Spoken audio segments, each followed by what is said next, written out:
Hi, my name is Jessica Schultz, and in honor of my new Inhale, Exhale socks, I wanted to do just a short tutorial to talk about Pilates breath and what that means in your body.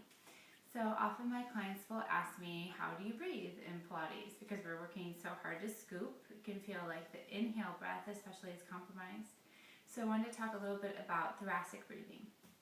So in Pilates, when we inhale, we're actually trying to inhale into the back side of our bodies and then really focusing on the exhale. Joseph Pilates was asthmatic, so he discovered that if you really focus on the exhale of the body, the inhale happens a lot more naturally. So a way you can simply practice your thoracic breathing is with the TheraBand.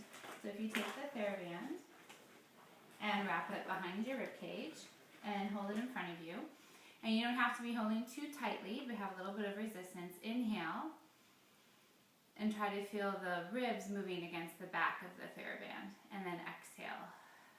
And just focus on the inhale breath right now. Inhale, and exhale. So I'm going to turn around so you can see from the back the movement that is possible in the TheraBand.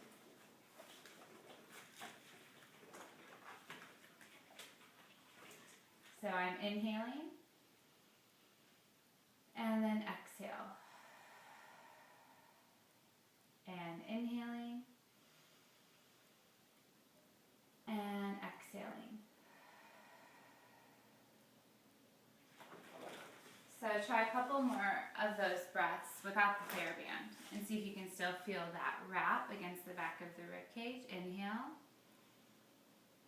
and exhale. Leaving the shoulders and the collarbones easy and out of the breath. Inhale and exhale. So that's your inhale breath. It's slightly different from a diaphragmatic breath or a yogic breath. We're not trying to expand in the belly. A lot of people get confused and think that the expansion of the belly means that their diaphragm is moving. The diaphragm does not move out. It's a dome-shaped muscle that tilts to the back and it moves downward.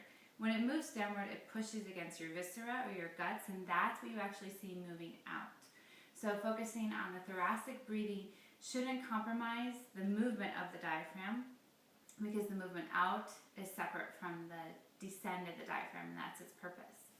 So now let's focus on the exhale. So that is the part of the breath that Joseph Pilates was really interested in. He felt like that was a really cleansing breath to help create that funnel, the vacuum in your body for the inhale. So the easiest way to practice this is laying down, because you have gravity on your side.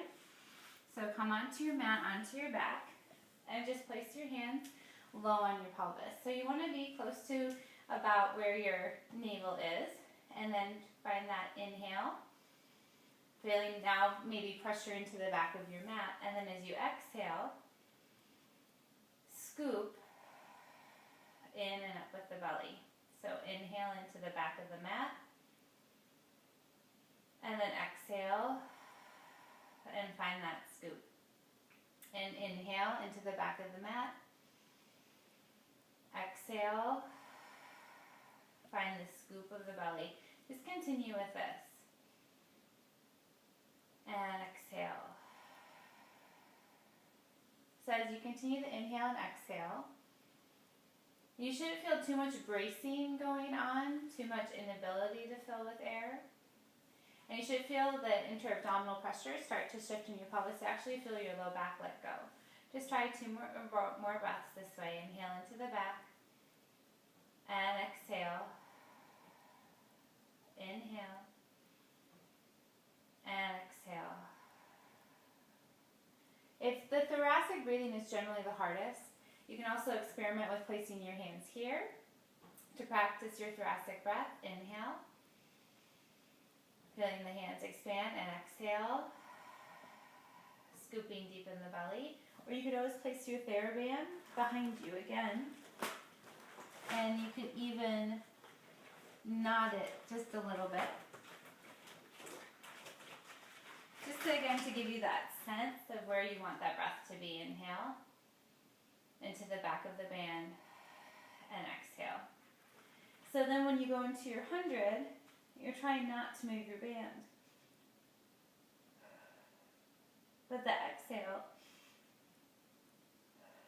should move the low belly. And so it shouldn't matter if your legs are here or here, but you really connect to that feeling of the air moving through from the thoracic deep into the lower abdominals. So there's just a few things to play around with. So in Pilates we are breathing, it's just a different kind of breath. It shouldn't compromise the diaphragm, but you should feel the expansion of the air into the back of the ribs. And something I tell my clients a lot is our lungs are three-dimensional. So often we look at them in anatomical pictures, they look like pancakes, but you're really trying to expand the breath all the way through the back side of the body. So think about that as you inhale and exhale.